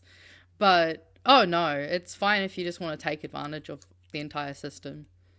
Go for it. They actually made it easier this term. I know they put through some changes to something to do with fraud, or I know there was some cryptocurrency elements of it. I don't know. It was like a year and a half ago. There's been too many bills flood my brain. There's been a lot. Fast track has been really just giving me a lobotomy. Oh, dearie me. Right, that's my rant for the evening. Oh, and yes, cool. I have added to my harem, it seems. Greg Flemming is now in my man stables. Actually, I have one more thing as well. I'll show it after you've gone through your wee thing, if you want. Yeah. Oh, yeah. I can chuck my one up first, because I thought it'd be real good just to give a quick stop on this one, since I know we talked about the first time this came about. But so yeah, the report that was warning of the high risk to life from the Mount Maunganui or Mowo landslide went unread by officials. I mean, this again shows, I personally think shows why we need to actually be resourcing local governments better. Because maybe if we resource Tauranga, they could actually do something about their stupid council. I mean, to be fair, Tauranga Council is specifically bad. They have a terrible track record. But yeah, so report commissioned just 7 months before the fatal landslide. It said there was a high risk to life, but the councillors never read it. The report, which features in a meeting agenda for August last year, was reportedly not read by those set to attend. 6 people died in the landslide on the 22nd of January. Tauranga City Council has confirmed an agenda prepared for a meeting of ngā Potiriao or Mowo, and the Mowo Trust included a rock stability monitoring report.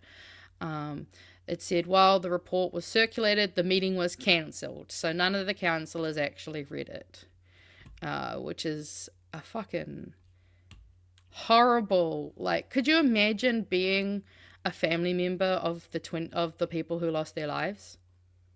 And then you read, oh, well, they had a report, but they just never read it. They forgot to circle back around to it.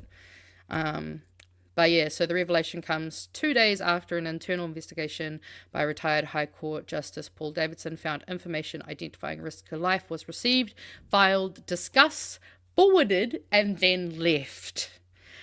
Davison found the failure was not the fault of any one person. He said the failure of a system that enabled an identified risk to life to remain unowned, unescalated, and unmanaged. So, yeah. Pretty horrible findings, to be quite honest.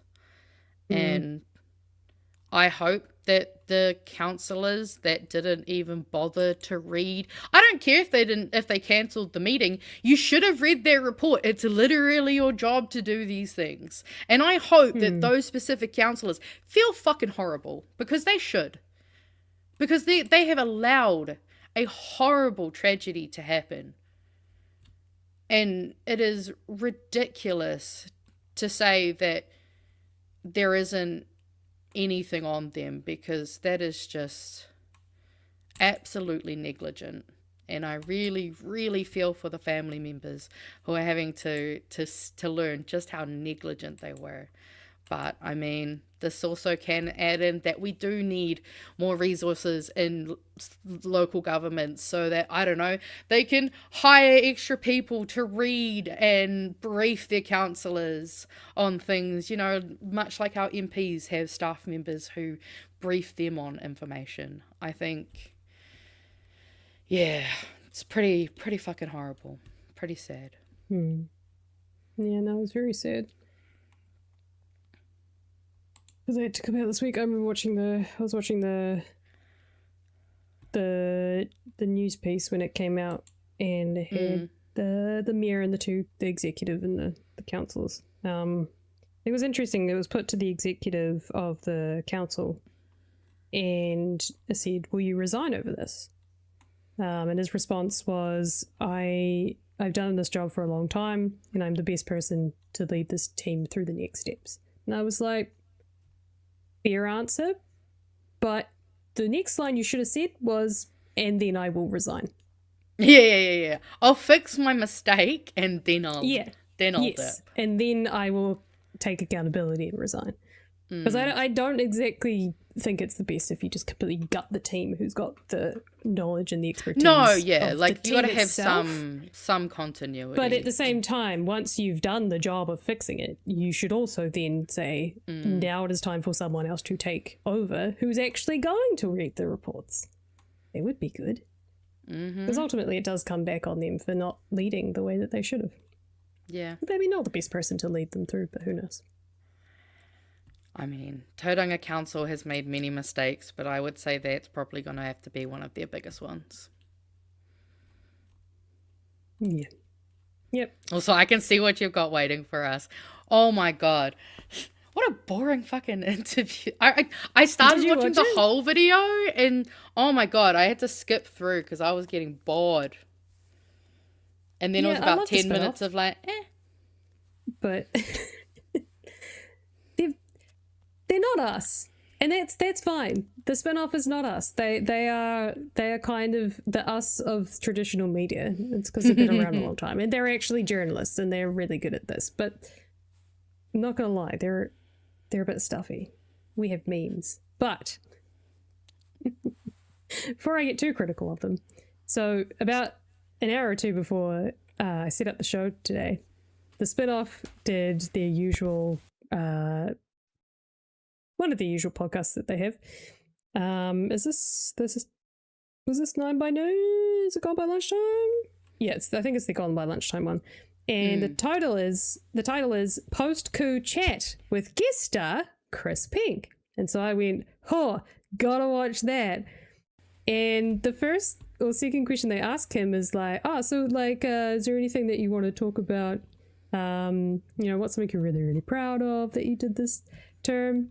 And they essentially troll him, but he does a really good job of trolling them back, and it was quite entertaining to watch, I will say. But it was, in the end, like you said, it's a little bit anticlimactic, and it was a bit boring. They hooked us through. They hooked you. They had like 30 minutes of corridor before he even came on, pretty much, or 20 minutes.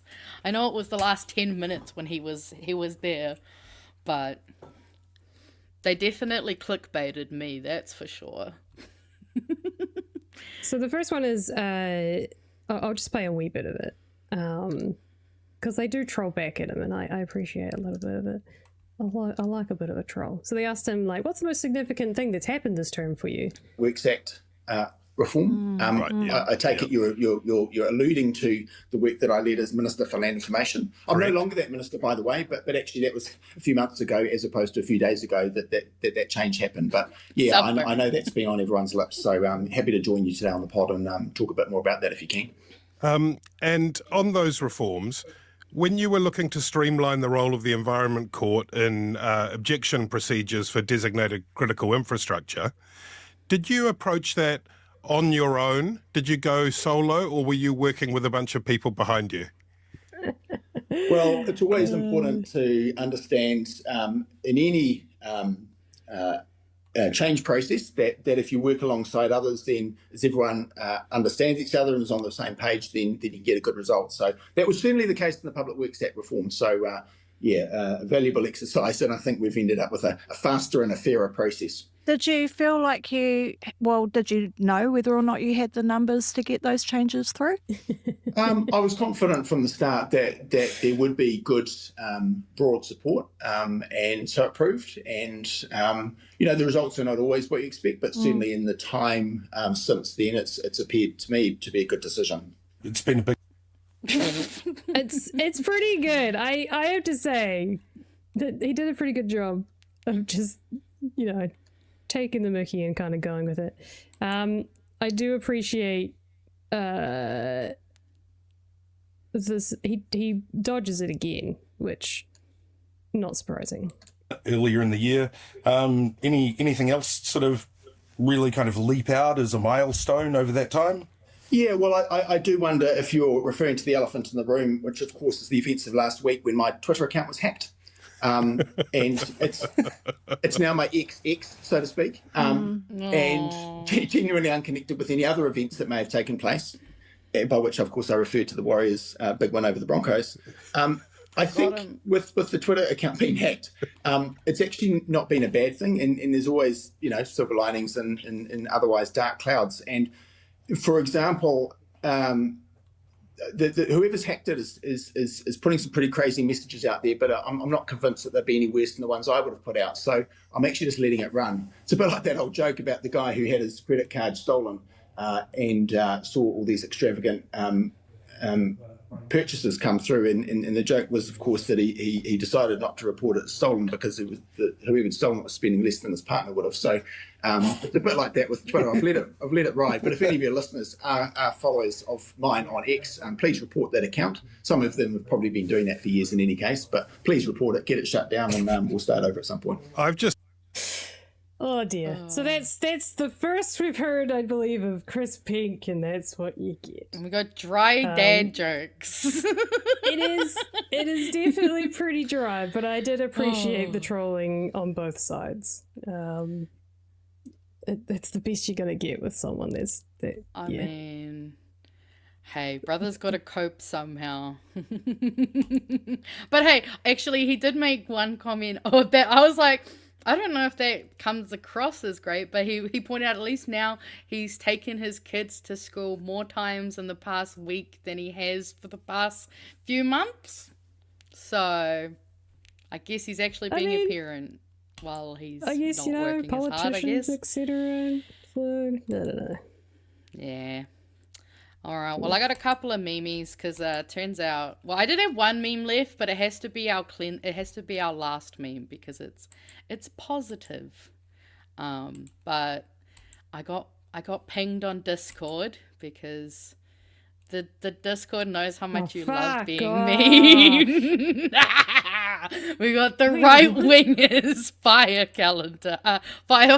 calendar. Wait, we've got in? Mark. Can I?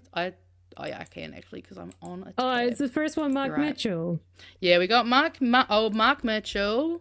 Yeah, he deserves to be. We got Mega. Yeah, we got Tama Portaka. Yeah. Todd McClay. No, he doesn't deserve to be there. Yeah. We got Bish. No. And the Gremlin himself, Definitely. Simeon. So I guess we can at least replace one of these. I guess Pink's right there. So yeah, we've got a couple of them. I mean, if we can finish this calendar accurately to cover over whoever replaces. Simeon needs to go. Todd McClay needs to be in there somewhere. That's for sure. Todd McClay's right there. No, not Todd McClay. Fuck. Todd Stevenson. Ex-Todd Stevenson. He needs to be on there. That's so fun. I'm sorry about that. Idea of his face on a ripped body is just... Wait. You guys are smart. Whoever did He's it, just so quickly tiny. update it. He did back. I want to see. Right? I want to see his face on one of those bodies. Well, that can be that, or that we can save that not for next week, but the week. Jesus And Christ. then someone also did another great meme based off of what we were saying today. We got the awesome foursome, and it's us. Hey. We are the awesome foursome. I love the way I they've like managed it. to actually get all the colors matching, and they even put our names in there. I love Appreciate that. the Well attention done. to detail. And then the last Well done, little team. meme that we've got in the meme PDF, because it's very important that this is the last meme we look at, is the solar eclipse, or was it a lunar or solar eclipse? I can't. The eclipse, but in cats.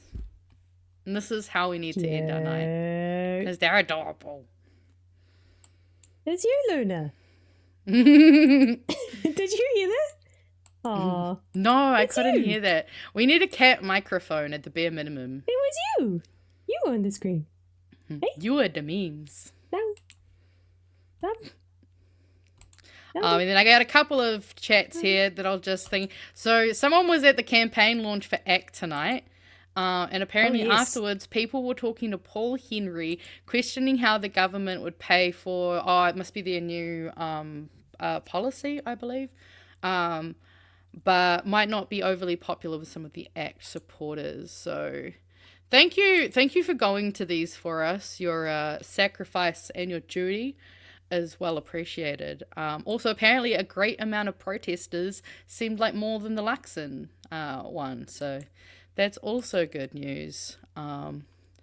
Also, apparently Gary made a oral submission on Parliament yesterday. So there's a video of him and his BHN badges. Good job. Also, intriguing, doesn't know what either of us look like with legs. We don't exist without legs. With legs. That just doesn't exist. And then last one. Big hairy news issue. Which brand makes the best goody gumdrop ice cream? Currently going through this debate in our household. I think this is something we should debate in the Discord. So if you've got thoughts about the best goody gumdrop ice cream, chuck them in the Discord. Let's start the great debates.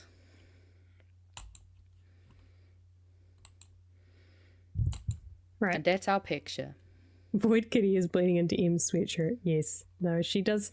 The unfortunate thing about a black cat is that she just doesn't photograph. Yeah. So- It's hard to get a good photo of a black cat. Yeah. But she is beautiful. You just have to trust me. Alrighty, I got one last little thing, and that is to remind you guys that next Saturday is the Big Hairy Finance Conversation. I'm going to have to make some changes to this poster because the lineup has obviously quite dramatically changed. Chloe will be there, Hashtag Barbara will be BHN there, Live. and I don't know if Pat has announced it, but there will be someone else on our stage. So look forward to that. So do Secrets. make sure you get your tickets to that so that you don't miss out and come. I hang out believe with us they're on running Saturday. You can low. also- So get in quick. Oh, not surprised. Pat mentioned that Not last night. surprised. And I think we still have some community tickets left still too. So send through a message if you want one of those. And obviously, Friday night will be the meetup. So come along. to No that. Come say Friday hi. next week. And no Friday next week. We're only in person only next other- week. If you want bright hairy news, you got to come to the BHN meetup. That's true. You do. The only other piece of reminder is Tanya's podcast, Part-Time with Police, is on Sunday evening with Francesco. No, you had it right the first time. You had Yes, it I was right going the to first say Francesco. I'm like, that's not right. Francesco? No. Francisco Hernandez is going to be joining her on Sunday night. So that should be exciting. Fernando. Fernando. So yes, let's look forward to that. All right, but we got some credits we got to play, and then we're gonna go enjoy the rest of our weekend, much like yourselves. Let's go. Hey.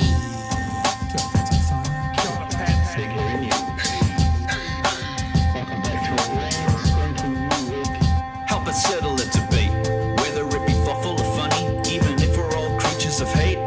It's a fine line that we're walking together. For better, push aside the temptation to berate. Let's take a note of the corners we stand in. As many points as the hairs on my chinny chin chin. When the news that we're watching is hairy, knowing all the things that we need to be wary of. Like the rich have their hand out for rewards, while the many have to work out what they can't afford. And the rest of us ain't paying attention, or maybe have questions we're too worried to mention. Other media is still dwelling on trivial facts, vetting bees from the rice and the mice from the rats, and picking and choosing a warpath to run, and linking ourselves with the hill to die on. It's gotta come down to a welcoming vibe, with an A and a self and a higher in mind. All heavily, neither this way or that, and we'll be analyzed by what Chewie and Pat. With the evil in the world trying to mess with your head, and you're sitting on the couch, you're thinking chivalry's dead. Each night, 2 nights, they're gonna sing you to bed. It's Big Hairy News. Thanks for watching this episode of Big Hairy News. I can't do that with the cat on me. She's going to get upset. Have a wonderful weekend, everybody. Look after yourselves. We'll see you. Pay will be with you on Monday. Tanya will be with you on Sunday. We'll see you in Wellington next Friday. That's about it. Anything Yeah, and if you want to see me on Monday night, 6:30 p.m. Aotearoa tonight, doing some shenanigans over there. It'll be the only time you get to see me next week if you want to come by, so come hang out. Otherwise, keep cool to after school, whānau. Look after yourselves. Have a good weekend, everybody. Bye-bye. Jenny.